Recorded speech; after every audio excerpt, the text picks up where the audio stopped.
सही हुआ ये एजुकेशन सिखाती है हमको। हम सत्संग सुन के जाते हैं। भगत सिंह के अगर ऐसे क्रांतिकारी विचार नहीं होते, मजबूत विचार नहीं होते, आज जैसी शिक्षा मिली होती। मैं बुराई नहीं कर रहा हूँ, लेकिन मैं बता रहा हूँ कि जो देखिए जितने क्वालिफाइड लोग हो गए हैं, कोई ज्यादा घटिया किस्म का काम कर रहे हैं, कोई मिलावट कर रहे हैं, कोई नकली दवाइयां बेच रहे हैं, कोई धोखा दे रहे हैं। मैं बता रहा हूँ आज के पढ़े लिखे लोग होते उस समय इस तरीके की नोट निकालने की शिक्षा वाले भारत देश स्वतंत्र नहीं होता। उन्हें जो शिक्षा मिली हुई थी अपने पूर्वजों के द्वारा, माता पिता के द्वारा, जो दार्शनिक टाइप की शिक्षा थी, जो कल्याणकारी शिक्षा थी, जो संस्कारित शिक्षा थी, जो अच्छा परिणाम बनाने वाली शिक्षा थी, जो कमिटेड शिक्षा टाइप की थी, कि वरदान दे दिया तो दे दिया। अब लोग झूठ बोलते हैं, वरदान के पीछे लोग बढ़ जाया करते थे। अब बता रहे थे अभी हमारे कृष्ण भाई ने कहा, उन्होंने कहा आके हाथ हो जाऊंगा और जो पहुंच भी गए, चेतावनी बेच दी गई, बताइए आजकल ऐसा हुआ क्या? तो भगत सिंह के बारे में जितना भी कहा जाए साथियों, उन्होंने एक ऐसी अलग जगह दी थी जो सैंडर्स करके था, जेल अधीक्षक था, क्या था, उसको मारा था उन्होंने। इतना भयभीत हो गए थे अंग्रेज, उनको क्रांतिकारी उससे कि उन्होंने मन बना लिया था धीरे धीरे कि भारत को छोड़ना ही पड़ेगा। हमारे बड़े विद्वान साथी बैठे हैं, मैं चाहूंगा भगत सिंह कैसे बने। हमारे तो साथी जो कथावाचक हैं और हमारे विद्वान साथी नवीन जी, कि भगत सिंह जैसे लोग किस तरीके से बन सकते हैं और उस लोगों के द्वारा और वेदों की और आध्यात्मिक शिक्षा के द्वारा इस नवीन भारत का हम किस तरीके से निर्माण करेंगे, जिस भारत को विश्व में ले जाने वाली बात होगी। वास्तव में सच्ची शिक्षा के द्वारा कोई आदमी बहुत थोड़े से भी तृप्त हो जाता है और सुखी रहता है, खुश रहता है। अब पता नहीं लोगों को क्या हो गया है, इनकी कुर्बानियां। तो मैं आज शहीद जयंती के अवसर पर भगत सिंह को, राजगुरु सुखदेव को सच्ची श्रद्धांजलि अर्पित करता हूँ। उनकी आत्मा जहां भी हो, या सूक्ष्म रूप में हो, कारण स्वरूप में हो, या स्थूल स्वरूप में अपना पुनः जीवन व्यतीत कर रही हो, मैं कहूँ पुनः लौटे भारत में। और भारत की जो आज दुर्दशा हो रही है, जो अनकम्प्लीट और इस तरीके के तथाकथित विद्वान लोग अपने को इस भारत को कर रहे हैं। भगत सिंह समाजवादी भी थे, उनकी लड़ाई थी बड़े लोगों से। वो चाहते थे बड़े लोग छोटे लोगों को प्यार नहीं करते, हमारे मजदूर और श्रमिक लोग हैं उनका शोषण करते हैं। सच्चे समाजवादी थे। समाजवाद का मतलब यही होता है कि हमें ज्ञान की ज्योति प्रकाशित करने वाली मां वीणा पाणी आज जिनका जन्म जयंती महोत्सव आयोजित कर रहे हैं, ऐसे शहीद आजम भगत सिंह जी की सूक्ष्म चेतना हमारे मध्य में मंच पर विराजमान श्रीमान गजेंद्र जी, जिनको आप अभी श्रवण कर रहे थे, श्री नवीन जी आर्य उद्भट विद्वान है, डॉक्टर नीरज जी, केके कॉलेज से पढ़ाए हुए डॉक्टर रविंद्र सिंह जी, हमारे प्रिय धर्मेंद्र कृष्ण जी, एवं रॉयल कृष्णा ग्रुप के संस्थापक। या यूं कहूं कि क्रांति का दूसरा नाम अगर भगत सिंह है, तो आज की भ्रांति को मिटाने में और क्रांति को लाने में हमारे शिकोहाबाद की पीढ़ी को नाम है, वो हमारे प्रिय राजा का है। मैं अभिनंदन करता हूँ रॉयल कृष्णा ग्रुप के सभी वॉलेंटियर्स, उपस्थित निवेदिता एवं महारानी लक्ष्मीबाई के पदचिन्हों पर चलने वाली हमारी बहनें, भारत की धूल दूषित इस भूमि में खेलने कूदने वाले रामकृष्ण स्वरूप, सीता अनुसुईया के सदृश हमारे बालक बालिका। प्रिय बालकों, अभी हमने श्री भगत सिंह जी का पूरा बहुत ही कम शब्दों में धारणा में साधन कर देने वाला वक्तव्य श्रीमान गजेंद्र जी से श्रवण किया।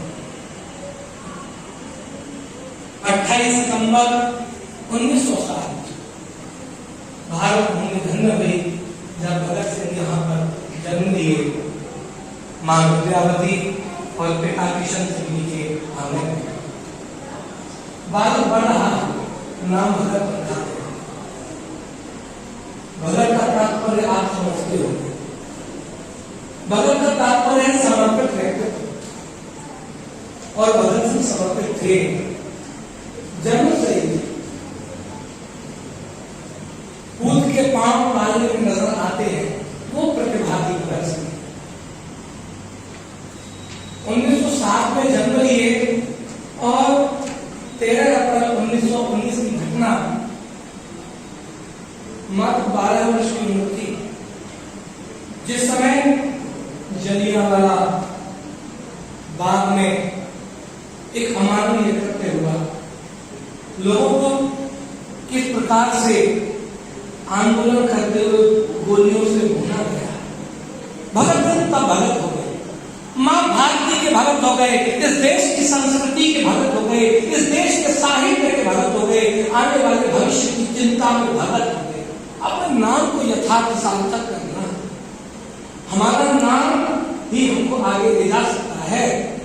अपने नाम पर विशेष आकर्षण होना चाहिए। अगर तुम्हारे नाम चिंटू पिंटू रख दिए गए हो या जिन नामों का कोई अर्थ नहीं तो चेंज कर देना, क्योंकि नाम का बहुत बड़ा महत्व है। भगत सिंह के बारे में कहा गया वो नास्तिक थे, लेकिन वो आर्य समाजी थे। आप ध्यान रखें, आस्तिक और नास्तिक की परिभाषा केवल पूजा के विधान से पूरी नहीं हो जाती। अब जो कण कण में दर्शन करके और समष्टि को प्रणाम करता है वही सबसे बड़ा आस्तिक है। और मैं कहना चाहूंगा जो मंदिरों में जाए लेकिन प्राणी मात्र में ईश्वरीय सत्ता का दर्शन नहीं करता वही सबसे बड़ा नास्तिक है। आस्तिकता की परिभाषा प्राणी मात्र में बसे हुए नाम को ढूंढने से है। यही भाव तो मेरे प्रिय राजा के मन में है। जो झुग्गी झोपड़ियों में बसे वो असहाय बच्चों में अपने राम का दर्शन करके जो सेवा का भाव जताए वही तो आस्तिक है, वही तो क्रांतिकारी है, वही तो सच्चा समाज सेवी है, समाजोद्धारक है। भगत सिंह ने बहुत साहित्य का सृजन किया। विचार करिए,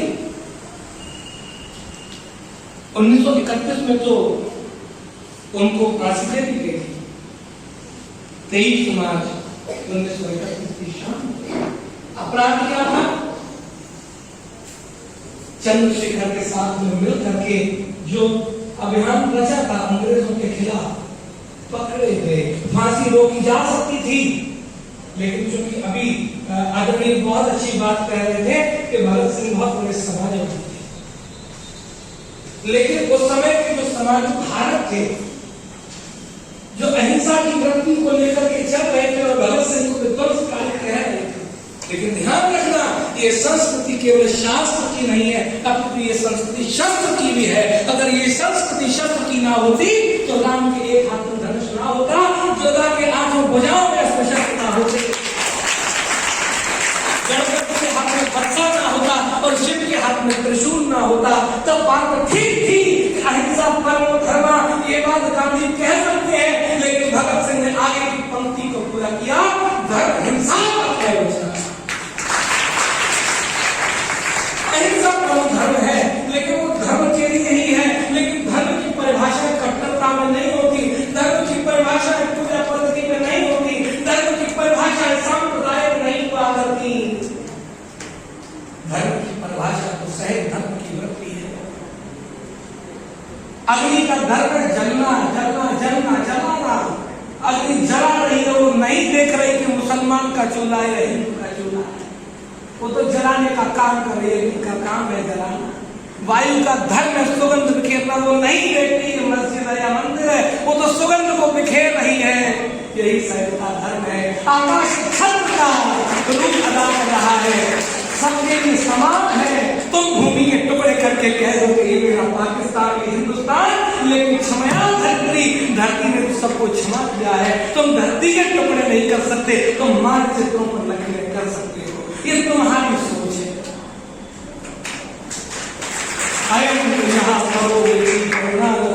यहाँ उदार चरिता नाम तो वसुधै कुटुम्बकम। तब तो पाकिस्तान बना भी नहीं था। विवेकानंद का ये विचार जो अखिल विश्व के अंदर गुंजायमान था, मेरा नहीं तेरा नहीं, ये सारी वसुंधरा हमारा परिवार है, यहाँ के सारे जीव हमारे बंधु हैं। ये विवेकानंद की भाषा को साकार करने के लिए तो क्रांति लाए थे, इसलिए क्रांति नहीं लाए थे भगत सिंह के देश के 2 टुकड़े कर दिए जाएंगे। भगत सिंह की क्रांति हुई, और मैं चाहूंगा कि घर घर में भगत सिंह जन्म ले, लेकिन आज की मानसिकता हो गई भगत सिंह तो जन्म लेकिन पड़ोसी के घर में गलत मानसिकता है। हमको भगत सिंह की ढाल करना है। प्रत्येक व्यक्ति के अंदर एक असीम भारत की परिकल्पना छुपी है। इन छोटे छोटे बच्चे, प्रिय बालकों, भगत सिंह की जयंती मनाना तभी सार्थक होगा जब तुम अपने मुख्य वॉलेंटियर, संस्थापक तो है लेकिन सबसे मुख्य वॉलेंटियर भी राजा ही। राजा के साथ में आशीष भी है। आप सब लोग भी ये पोशाक जो पहने हो रॉयल कृष्णा ग्रुप की पहचान है, लेकिन ये रॉयल तभी हो सकता है जब हम सबको भगत सिंह बनाते। भगत सिंह का अर्थ ये नहीं कि तुम्हें फांसी पर रखना हो। भगत सिंह का अर्थ ये नहीं कि तुमको गोली चलाने के लिए जाना होगा। आज की आवश्यकता जिस क्रांति के लिए है, अगर वो तुम कर सके तो तुम आधुनिक भारत के भगत सिंह बन जाओगे। आज भी हम जंजीरों में बंधे हैं। आज की जंजीरें अलग प्रकार की हैं। आज भी धर्मनिरपेक्षता की आग गीता हमारा विषय नहीं बन सका, रामायण हमारे चित्रों में नहीं आ पाई। आखिर क्यों? ये विचारणीय प्रश्न है। अकबर महान है, सिकंदर महान है, अशोक महान है, पर भगत सिंह महान क्यों नहीं? क्यों नहीं महान है? कहीं ना कहीं बहुत बड़ा षड्यंत्र रचा गया, तब तो कहीं जाकर 3 ही महान रह गए। चौथे महान क्या राणा प्रताप महान क्यों नहीं है? शिवाजी महान क्यों नहीं है? बहुत बड़ा राजनीतिक षड्यंत्र है। ये बेड़ियां अभी भी खुली नहीं है, सत्य का दर्शन नहीं हुआ है, लोगों को गुमराह किया जा रहा है। आखिर कब तक हमारी शिक्षा पद्धति मूल स्वरूप में नहीं आएगी? अभी आर्ष भारत की बात कर रहे थे, गुरुकुल पद्धतियां कहां चली? एक विजन था अंग्रेजों का, जिस देश की संस्कृति मिट जाती है, जिस देश की शिक्षा पद्धति को खंडित किया जाता है, वो देश मिटने में देर नहीं लगती। आज हमारे साथ में पाश्चात्य संस्कृति, हमारी वेशभूषा और जो रहा बची कमी थी वो मोबाइल में पूरी कर दी। एंड्रॉइड के अंदर से छोटे छोटे बच्चों की मानसिकता एक विकृति की ओर जा रही है। तो ये साथियों, इसमें भगत सिंह की जीवनी भी देख सकते हैं, चंद्रशेखर और राणा प्रताप को पढ़ सकते हैं ना, लेकिन प्रेरणा देने वाले खुद करें तब ना। मेरा आग्रह है सभी वॉलेंटियर्स के, अगर बच्चों को एंड्रॉइड सिखाना हो तो उसमें महापुरुषों के जीवन प्रसंगों को निकालना सिखाओ, उनकी जीवन पद्धति को जीवन। एक बड़ी सुंदर पंक्ति है, कोई चलता पग चिन्हों पर कोई पग चिन्ह बनाता है वही सूरमा इस में दुनिया में पूजा जाता है। नकल मत करो, अपनी अकल से अगर भारत होने के लिए कुछ कर सकते हो तो जुट जाओ। यही शुभ मुहूर्त है, यही शुभ वेला है जब तुम अपना परिचय सारे राष्ट्र में फैला दो। भगत सिंह ने क्या देखा? अटल जी अपने पूर्व प्रधानमंत्री जी की पंक्तियों में सुनिए, मुझे लगता है अटल जी जो लिख रहे हैं निसंदेह भगत सिंह की भावना को देखकर लिखा होगा। सुनिए पंक्तियों को कि अत्याचारी ने आज पुनः ललकारा, जिस समय जलियांवाला बाग हो रहा था, 12 वर्ष का भगत सिंह देख रहा था। अत्याचारी ने आज पुनः ललकारा, अन्यायी का चलता दमन दुधारा, आंखों के आगे सत्य मिटा जाता है, मेरी भारत माता का शीश कटा जाता है। और क्या पुनः जाएगा? तुमको लगता है कि पाकिस्तान अभी अलग हुआ है, लेकिन ये पूरा आर्यावर्त था। इससे पहले अफगानिस्तान भी तुमसे कट चुका हो, न जाने क्या क्या कट गया। बांग्लादेश भी तुम्हारा था, भूटान भी तुम्हारा था, नेपाल भी तुम्हारा था। क्षेत्र भिन्न हो गई भारत माता और तुम मजे मना रहे हो कि आजादी चरखे से आई। अत्याचारी ने आज पुनः ललकारा, नाई का चलता दम सुधारा, आंखों के आगे सत्य मिटा जाता है, मेरी माता का शीश हटा जाता है, और क्या पुनः देश टुकड़ों में बढ़ जाएगा, क्या सबका शोणित पानी बन जाएगा, और माँ बहनों का अपमान सहेंगे कब तक, ये भोले पांडव चुप रहेंगे कब तक, आखिर सहने की भी सीमा होती है। एक बालक के मन में उद्गार जग रहा है, आखिर सहने की भी सीमा होती है, और सागर के उर में भी ज्वाला सोती है। कई बार ज्वाला की सागर के अंदर होता है लेकिन पहचान में नहीं आता।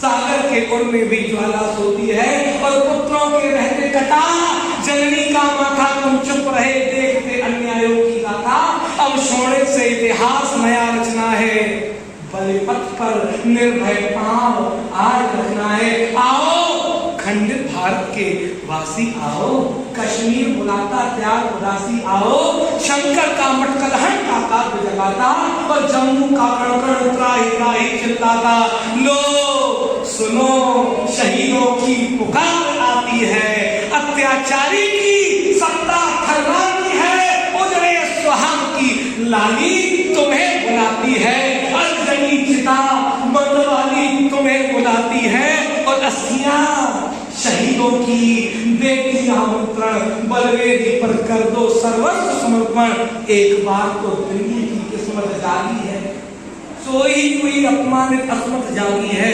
देखो कहीं दिल्ली की ना कीर्ति कम हो जाए, और कण कण पर फिर बल की छाया छा जाए, कण कण पर फिर बल की छाया छा जाए। मत डरना, क्योंकि मृत्यु तो शाश्वत सत्य है, उसी समय पर आएगी जब आनी है, लेकिन मृत्यु का वर्णन करने से पूर्व तुम भगत सिंह बन सको, मृत्यु का वर्णन करने से पहले तुम्हारे अंदर राणा का भाव जग जाए, मृत्यु का वर्णन करने से पूर्व तुम राम राज्य की ओर अग्रसर हो जाओ, मृत्यु का वर्णन करने से पूर्व तुम कृष्ण की प्रेम की बांसुरी की पताका फहराओ, तो शायद जीवन सार्थक हो जाएगा।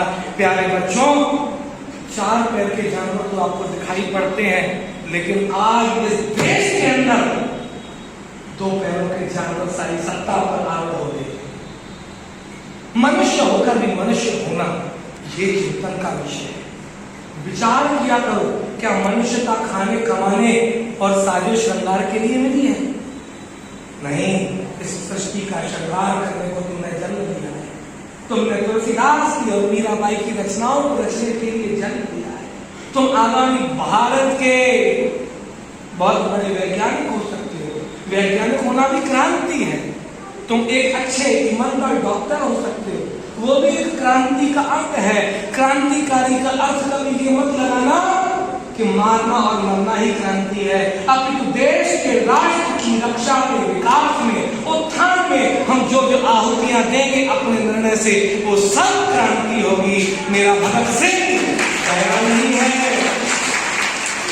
मैं कैसे श्रद्धांजलि दे दूं भगत सिंह को? अगर भगत सिंह चला जाता तो आज जयंती नहीं मनाते। भगत सिंह रम गया भारत भूमि के कण कण में, और मेरा भगत सिंह बैठा है तुम सब बच्चों के। अपने को हल्के में कभी मत समझना, तुम आने वाले भविष्य के भारत हो। मेरा प्रिय राजा, मैं बहुत समय से देख रहा हूं, लगे हैं आशीष लगे हैं, इनके चेहरे उतर जाते हैं, अपनी बात नहीं कह पाते, इतने थक जाते हैं, खाने की भी चिंता नहीं रहती। क्यों? क्योंकि इनको भगत सिंह को प्रकट करना है। मंथन चल रहा है, कभी हुआ था मंथन दैत्यों का और देवताओं का, तब अमृत प्रकट हुआ था, और आज प्रिय राजा ने भी वही कमान संभाली है मंथन करने की।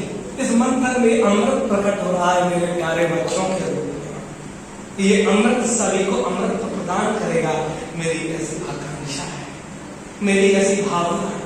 भगत सिंह का साहित्य सृजन तुम सबसे होगा, इसलिए महापुरुषों के कृत्यों को, उनकी बोध कथाओं को, उनके संस्मरणों को पढ़ा करोगे। हमारे असली हीरो वही हैं।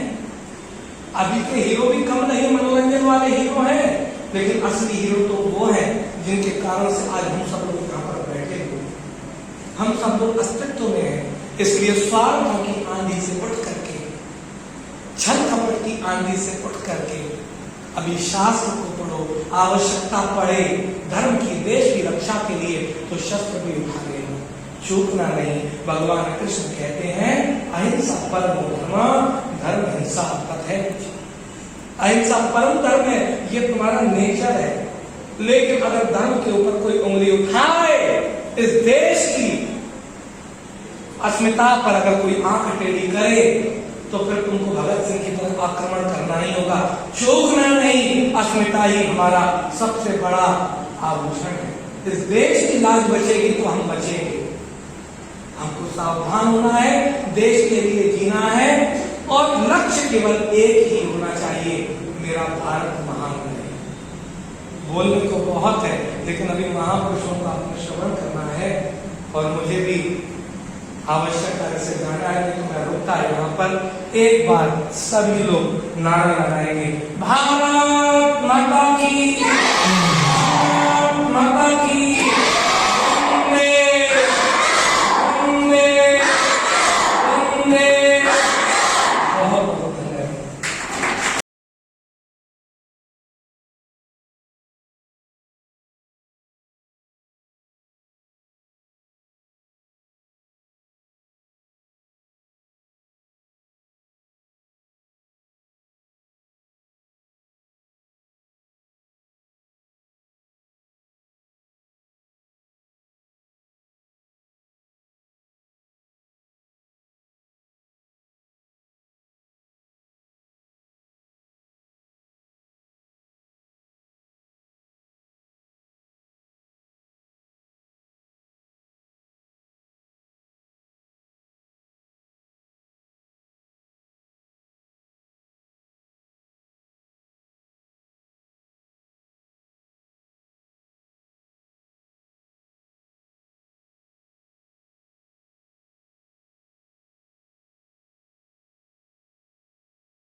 के सभागार में अमर शहीद भगत सिंह की जयंती मनाने के लिए हम सभी लोग उपस्थित हुए हैं और मना भी रहे। मैं मां शारदे के चरणों में शीश झुकाते हुए अमर शहीद भगत सिंह की जयंती पर उनको कोटि कोटि नमन करता हूँ। साथ में उपस्थित मंचासीन नवीन शास्त्री जी, गजेंद्र यादव जी, धर्मेंद्र कृष्ण जी, शरद शास्त्री जी व रॉयल कृष्णा ग्रुप ने जो ये आयोजन किया है, उनके इस सामाजिक संगठन के, रॉयल कृष्णा ग्रुप के जो संगठन के संस्थापक या इस व्यवस्था को सुचारू रूप से चला रहे आकाश भाई जी को और उनकी सारी टीम को मैं तहे दिल से उनका हार्दिक अभिनंदन और वंदन करता हूं। अगर हम रॉयल कृष्णा ग्रुप की बात करें तो हमें याद है कि पहली पाठशाला मात्र 13 बच्चों से 18 बच्चों के बीच इसी अस्पताल के सामने एक वृक्ष उगा करता था, शायद हो भी, वहां से रॉयल कृष्णा ग्रुप की स्थापना हुई थी। आकाश जी के अथक प्रयास व उनकी सामाजिक जो टीम है उसके प्रयास से इस रॉयल कृष्णा ग्रुप का जो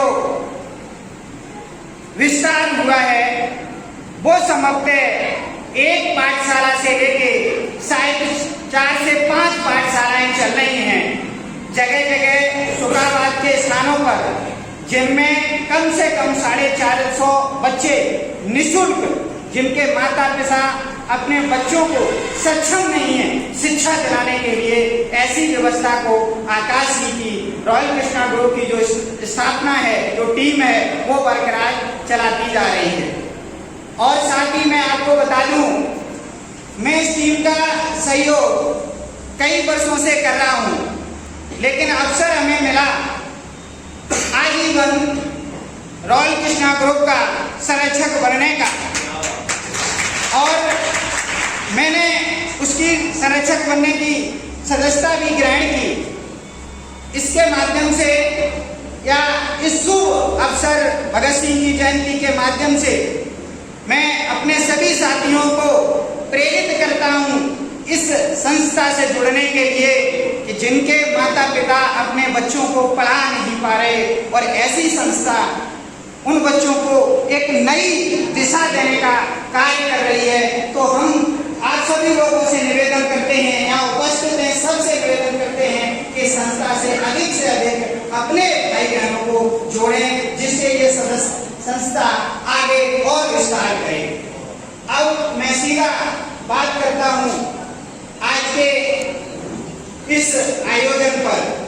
जैसा कि हमारे गजेंद्र सर ने, शरद शास्त्री जी ने, अन्य साथियों ने बहुत अच्छा वक्तव्य दिया, भगत सिंह जी के बारे में बहुत कुछ बताया। ये सौभाग्य है कि सदर जी से आपने इतना सब कुछ श्रवण किया। मैं ज्यादा समय नहीं लूंगा प्यारे बच्चों, क्योंकि समय भी बहुत हो गया है। दो बातें मैं जरूर कहूंगा कि सत्य को परेशानी तो हो सकती है, सत्य परेशानियों से जूझ सकता है, लेकिन सत्य कभी परास्त नहीं हो सकता। वो सत्य है तो सत्य ही होगा। ऐसे ही एक इंसान मातृभूमि को मिले भगत सिंह,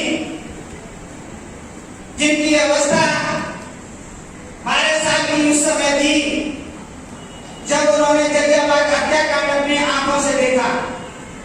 उनके जीवन का वो सबसे महत्वपूर्ण दृश्य था जब उन्होंने अपनी रास्ता को बदला और भारत मां को आजाद करने के लिए उन्होंने बीड़ा उठाया। ऐसा नहीं है तो वो अहिंसावादी नहीं थे, लेकिन अहिंसावादी भी थे, बहुत बड़े अहिंसावादी थे। लेकिन गांधी जी के एक कार्य ने उनकी जो सोच अहिंसावादी से अलग कर दी। किसानों की मदद करने से जब गांधी जी पीछे हट गए, तो इस दृश्य को देखते हुए भगत सिंह ने अहिंसावादी से अपना पैर पीछे खींच लिया। उन्होंने कहा अब सिर्फ अगर कोई रास्ता है तो सशस्त्र को धारण करना पड़ेगा, तभी हम अपनी मातृभूमि को स्वतंत्रता दिला सकते। तब उन्होंने आजाद जैसे व्यक्तित्व नेता के ग्रुप को ज्वाइन किया और वो चंद्रशेखर आजाद के साथ हो गए। ऐसे कई कांड हुए, चाहे जलियांवाला हत्याकांड हो, छोरा चोरी हो, काकोरी कांड हो, अन्य कांडों के साथ व्यवस्था बढ़ती गई। असेंबली में जब उन्होंने बम फेंक दिया तो उन्होंने एक संदेश दिया। अगर चाहते तो वहां से भाग भी सकते थे, लेकिन वो नहीं भागे। अगर वो चाहते तो उन्हें सजा हुई सजा से बच सकते थे। उस जेल में उनको चिट्ठियां लिखी गई प्यारे बच्चों, एक दूसरे के आदान प्रदान तक उन पर चिट्ठियां उनके पास पहुंचाई गई, और चिट्ठियों में एक ही जवाब था, भगत सिंह अगर आप चाहो तो आप अभी भी कर सकते हो, आप एक बार। लेकिन मैं बंद हो गए काल कोठरी में घुट घुट के जिंदा नहीं रह सकता। मुझे हर घर में भगत सिंह चाहिए, और वो तभी हो सकता है जब मैं फांसी के फंदे को हंसते हंसते चूम लूंगा। और यही उन्होंने किया, फांसी के फंदे को हंसते हंसते चूम लिया। एक नया संदेश दिया कि हर घर में एक भगत सिंह हो जो मातृभूमि को स्वतंत्रता दिलाए। बस उनका यही एक उद्देश्य था। हम एक भगत सिंह का नारा लगाएंगे, इंकलाब जिंदाबाद। उसके बाद मैं अपनी वाणी को विराम दूंगा। इंकलाब, इंकलाब, इंकलाब, भारत माता की, भारत माता की।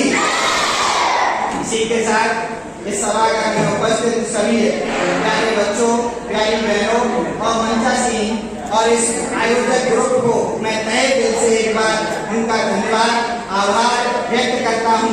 जय हिंद, जय भारत। बहुत बहुत धन्यवाद डॉक्टर रविंद्र यादव जी। संक्षिप्त भाषण में आपने सारी बातें कही। इसी के साथ कार्यक्रम को आगे बढ़ाते हुए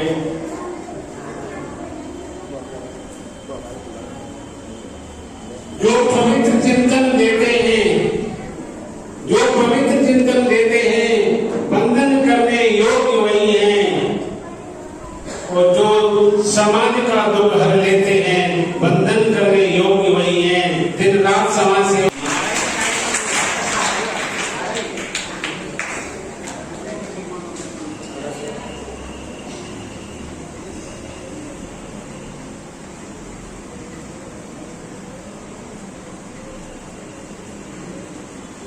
तो मेरे साथ एक बार गायत्री मंत्र का पाठ करेंगे। देखो समय तो थोड़ा ज्यादा हो गया है, लग रहा है आपको कि अब छुट्टी होनी चाहिए, लेकिन बस मेरे बात में छुट्टी ही है। आपका जो बहुत सारा जो कार्यक्रम है जिसमें बहुत महत्वपूर्ण कुछ बच्चों को प्रोत्साहित किया जाएगा, बस वो होगा, ज्यादा समय नहीं होगा। एक बार गायत्री मंत्र बोले पूरा सदन। ओम भूर्भुवः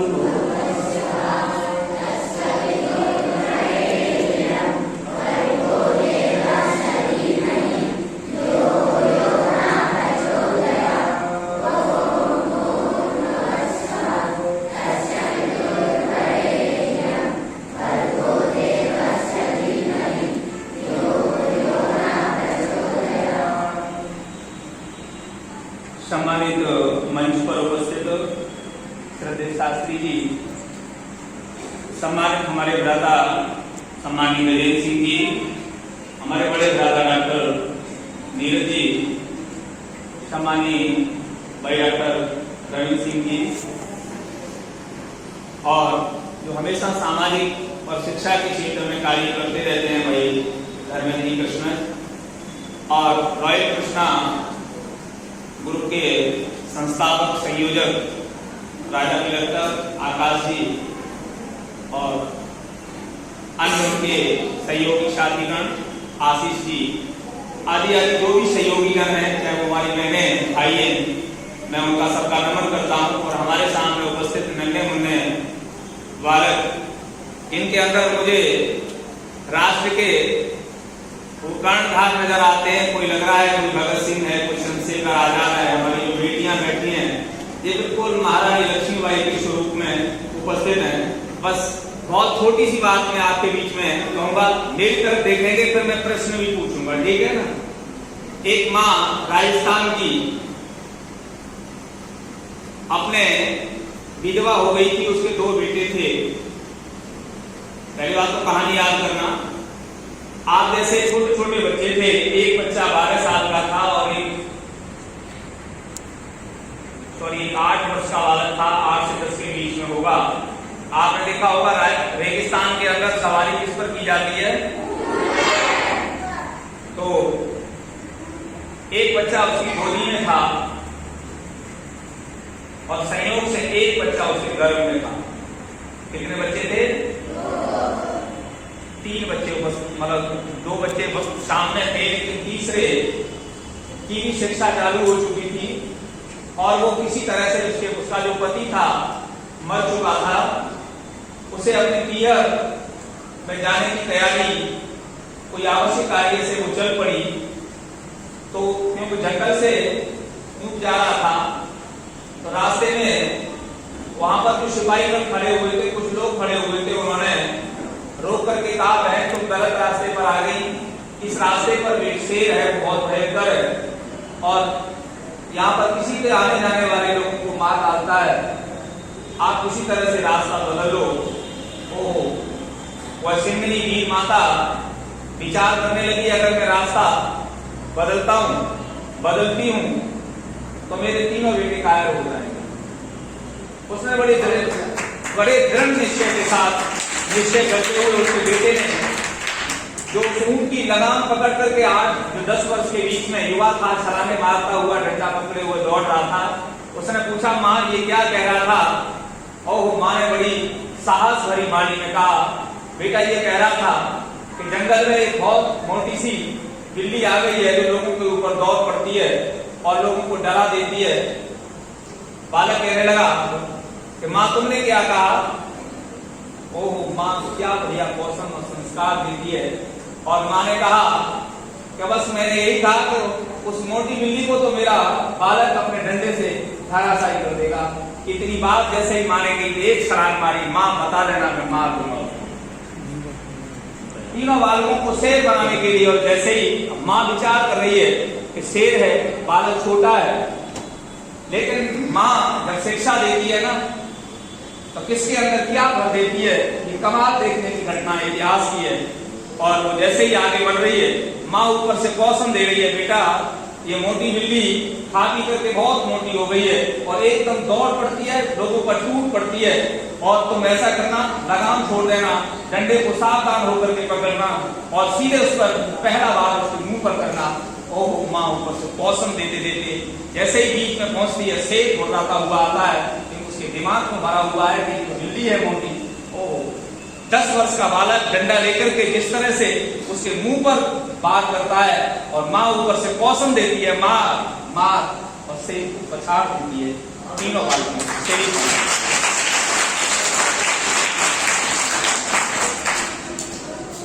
वेद कहता है, मातृ देवो पितृ देवो आचार्य देवो भव। जिस महर्षि दयानंद ने इसका अर्थ किया कि जिस बालक के माता और पिता आचार्य तीनों उत्तम शिक्षक होते हैं और तीनों उत्तम शिक्षक जो बनाना चाहते हैं उस बालक को बनाने में देर नहीं लगती, सवेर नहीं लगती और वो बनकर दिखा देते हैं। अगर आधुनिक भारत का इतिहास लिखा जाए, अगर इस भारत के 2 पुष्प कहे जाए, यदि इस भारत को, अगर स्वतंत्रता के भारत को अगर किन्हीं 2 आंखों से देखा जाए, तो मैं ये कहता हूं वो 2 आंखें चंद्रशेखर आजाद और सरदार भगत सिंह हो सकती हैं। सरदार भगत सिंह का परिवार, उसकी पारिवारिक इतिहास की स्थिति आप लोगों ने समझ ली होगी। एक घटना कहता हूं, उनका नाम भगत कैसे पड़ा था। उनके जो चाचा थे, जिनकी गदर पार्टी की भाई जोगेंद्र जी गजन की बात कर रहे थे, जिस दिन भगत सिंह का जन्म हुआ था, उस दिन उनके चाचा मतलब जेल से छूट करके आए थे, तो उनकी दादी ने कहा था, ये तो हमारा बालक बहुत भाग्यवान है, ये तो भगता आ गया और इसके कारण इसका चाचा छूट करके आ गया, इसलिए उसका नाम भगत सिंह हुआ था। आप जैसी बहुत सारी घटनाएं हैं। आर्य समाजी परिवार था, यज्ञ होता था, वेद का पाठ होता था और बहुत बड़े जमींदार परिवार के व्यक्ति थे। एक बार उनके खेत में कुछ बोया जा रहा था। आप जैसे बच्चे, उन्होंने उस समय से पहले जलियांवाला कांड की घटना देखी थी, जिस समय बहुत सारे निहत्थे भाई बहनों को पूरी तरह से मारा गया था। लोग उस कुएं में डूब पड़े थे। कुएं का रंग खून और पानी में कोई अंतर नजर नहीं आ रहा था। इतनी लाशों से वो पूरा कुआं भर गया था, जिसका विवत जब दृश्य भगत सिंह ने देखा तो आंसू नहीं निकल रहे थे। आप जैसी उम्र थी उस समय, मुश्किल से 10 और 11 के बीच में उनकी अवस्था रही होगी। उन्होंने एक बार जब वो खेत की तरफ आए तो वहां पर कुछ खेत में लगाया जा रहा था और उनके मन में फिर शोध की आग और ज्वाला जल चुकी थी। उन्होंने कहा, जब बहुत छोटी अवस्था से निकल करके जब वो आए तो उन्होंने भी अपनी लकड़ियों से, जैसे बालकों की, जो बच्चों की अपनी प्रवृत्ति होती है, और वो खेत में कुछ न कुछ बोना शुरू कर दिया। तो उनके दादा ने पूछा, भगत सिंह ये क्या कर रहा है? उन्होंने कहा, मैं बंदूकें बो रहा हूं। उन्होंने कहा, जमीन में बोने से बंदूकें उगेंगी? हाँ। बोला जमीन में कोई चीज जब बो दी जाती है तो उस पर फल लगता है, और फल कई एक आते हैं। मैं भी चाहता हूं कि एक बंदूक बना करके इसमें बो दूं और उस पेड़ पर बहुत सारी बंदूकें बने लगाएं और मेरे सारे साथियों के हाथ में बंदूक हो, जिससे मैं अंग्रेजों के ध्वज उड़ा दूंगा। ये जज्बा जब शिक्षा के रूप में, वायरस के रूप में मस्तिष्क के अंदर जाता है, आत्मा के ऊपर चिपकता है, तब उसकी गति और प्रगति में सहायक होता है। मैं बच्चों से एक प्रश्न करना चाहूंगा, कितने बच्चे हैं जो भगत सिंह के चंद्र कदमों पर चलकर अपने नाम और अपने परिवार राष्ट्र को ऊंचा करना चाहेंगे? हाथ ऊंचा करके बता दीजिए। वाह, ये पूरा सदन। हमारी बेटियां, कितनी बेटियां हैं जो महारानी लक्ष्मीबाई बनना चाहती हैं? वो बेटियां भी हाथ ऊंचा उठा सकती हैं। एक बार सदन के लिए, इन बच्चों के लिए हम लोग आते हैं। बच्चों, आपका निर्माण ऐसे लोगों के हाथ में हो रहा है, ऐसी संस्था के द्वारा हो रहा है जहां पर आपसे कितनी फीस मिलनी है, आपसे कितनी आय होनी है, कितनी कमाई होनी है, ये निश्चय और ये चिंतन इन पूरे आयोजक मंडल का या रॉयल कृष्णा ग्रुप के किसी भी व्यक्ति का नहीं है। केवल आपको कितना अच्छा तराशा जा सकता है, कितना अच्छा बनाया जा सकता है, मैं समझता हूं इसके अलावा कोई दूसरा सपना, चाहे वो राजा बिलखतर हो, चाहे वो आकाश हो, चाहे वो आशीष सिंह हो, चाहे वो पूरी टीम हो, इसके अलावा और कुछ विचार नहीं कर रही, चिंतन नहीं कर रही। मैं समझता हूं कि जिसके माँ और पिता और गुरु जितने अच्छे होते हैं, ये सौभाग्य मैं ये कहता हूं योग्यता देख करके नहीं लगाना चाहिए, चिंतन और संकल्प देख करके लगाया जाना चाहिए। अगर अध्यापक का संकल्प घर पर आने वाला ट्यूटर अगर मतलब 100 रुपए से के पीछे 100 बातें कर रहा है, तो आप समझ रहेगा कि वो बच्चे को बहुत कुछ नहीं बना सकता।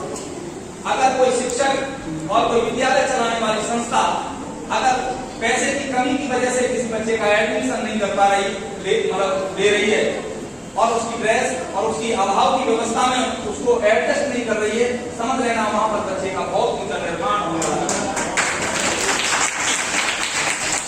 आज हमारे नन्हे मुन्ने बालक खिलते हुए फूल से नजर आ रहे हैं। अरे आत्मा जितनी प्रबल होती है, आत्मा को विकास की दर और दर्जा जितना ऊंचा दिया जाता है, सच्चे अर्थों में जो शक्तियां आत्मा के अंदर पड़ी हुई हैं, उन आत्मा में सोई हुई शक्तियों को जगाना शिक्षा का कार्य हुआ करता है। संसार में कोई दुनिया में बहुत कुछ किसी को सिखा नहीं सकता, क्योंकि आत्मा और परमात्मा के अंदर 16 कलाएं मौजूद है। जो भगवान कृष्ण की 16 कलाओं का वर्णन करते हैं, वो जीवात्मा के अंदर भी 16 कलाएं मौजूद है। इसलिए आपने देखा होगा शिक्षा का जो स्तर है, कक्षाओं का जो स्तर है, वो 16 तक होता है। 16 के बाद फिर कोई कक्षा आप डिप्लोमा कर सकते हैं, किसी का प्रशिक्षण कर सकते हैं, लेकिन कक्षाएं आपको 16 के बाद समाप्त हो जाती है। क्योंकि 16 कलाओं का जो विकास करना है, सच्चे अर्थों में जो विकास की परिभाषा है, शारीरिक उन्नति होनी चाहिए, बौद्धिक उन्नति होनी चाहिए, मानसिक उन्नति होनी चाहिए और आत्मिक उन्नति होनी चाहिए। मैं बहुत लंबी बात नहीं कह रहा हूँ, बहुत जल्दी समीक्षा कर रहा हूँ आपके बीच में। बस ये 4 विकास है। कितने विकास हैं बालकों? शारीरिक विकास, मानसिक विकास, बौद्धिक विकास और आत्मिक विकास। अगर आप किसी के पास ये पैमाना लगा दीजिए, 4 विकास अगर किसी व्यक्ति के ठीक है तो समझ लेना वो विकसित है। और अगर 4 विकासों में से, जैसे कहा जाता है शिक्षा 4 विकास करती है, तो ये 4 किसी की धरातल पर के ऊपर पैमाना लगा करके देखिए। बस एक छोटा सा ठीक कह करके समाप्त कर रहा हूँ, बोला नहीं कहूंगा, ज्यादा नहीं कहूंगा। ओहो, भगत सिंह जब क्रांतिकारी हो गए और क्रांतिकारी होकर के उनके शादी विवाह वाले आने लगे, तो उनकी दादी ने एक पत्र लिखा, क्योंकि उन्होंने प्रेस में भी काम किया, संपादकीय का कार्य किया, बहुत अच्छे लेखक भी थे। तो भगत सिंह की दादी और माँ ने मिलकर के एक पत्र लिखा, भगत सिंह तू विवाह के हो गया है, तेरे विवाह वाले बहुत लोग आते हैं और तू राजा तेरा दिन विवाह की शौक और विवाह का कार्य माता पिता परिवार के सारे लोगों को अच्छा लगता है। तो भगत सिंह ने पत्र लिखा और कहा,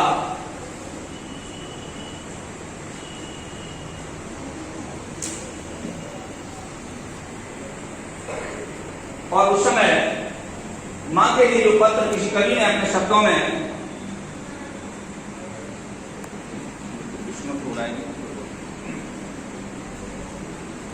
तो कहने का अर्थ है, उस समय मां जब शादी के विषय में चिंतन करती है, धीरे धीरे याद आ रहा है इनके बोल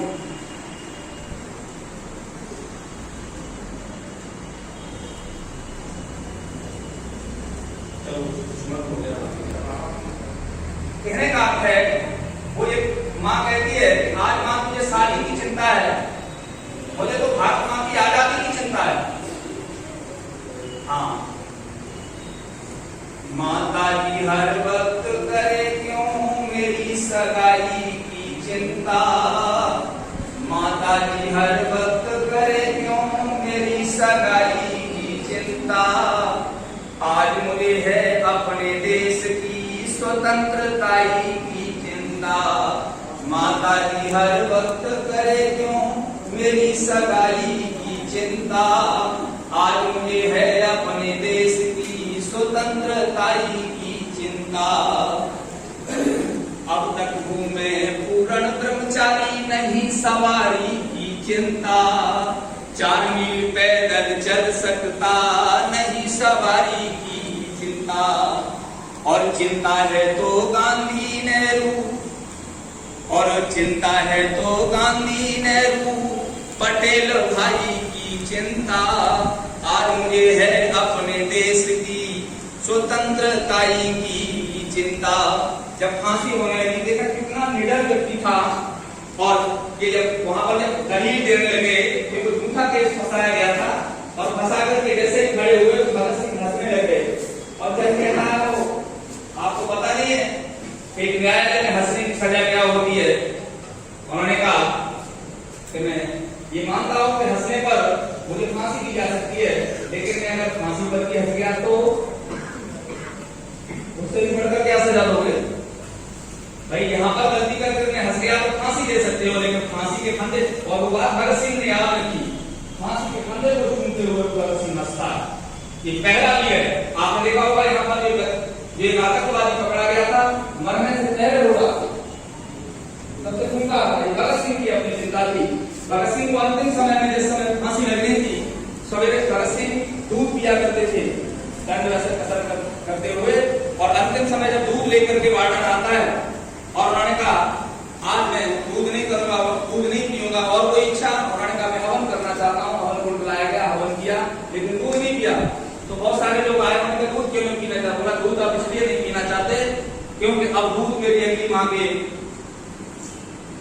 लक्षणों में आ गया होगा, मैं अब उस माँ का दूध पीऊंगा। ये सच्चे अर्थों में उनकी पहचान थी।